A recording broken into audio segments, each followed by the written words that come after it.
Welcome to Chillin' 101. We hope this video helps. You start by confirming power and Bluetooth are active. Plug or charge both devices above 50% so they stay connected.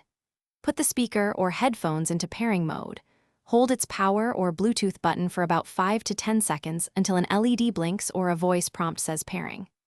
On your phone or computer, open Bluetooth settings, scan, and if you see the device already listed, forget or remove it first. This prevents old links from blocking a fresh connection. Once the device appears on your source, tap or click it to pair. Wait for the confirmation tone or a connected status. Make sure the audio profile is set correctly.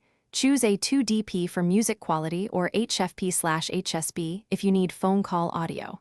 If pairing stalls, toggle Bluetooth off and on, or briefly enable airplane mode, then disable it to reset wireless stacks.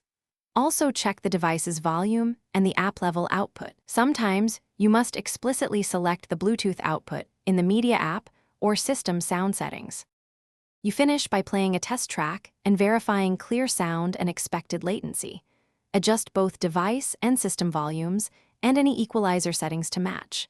If audio is distorted or drops, check for firmware updates on the audio device or driver updates on your computer and repair after installing them. If problems persist, clear the Bluetooth cache on your phone or computer, remove the device and pair again. Or, as a last resort, perform a factory reset on the headset. This often resolves corrupted profiles and restores reliable connections. Thanks for watching. Consider subscribing if we helped you.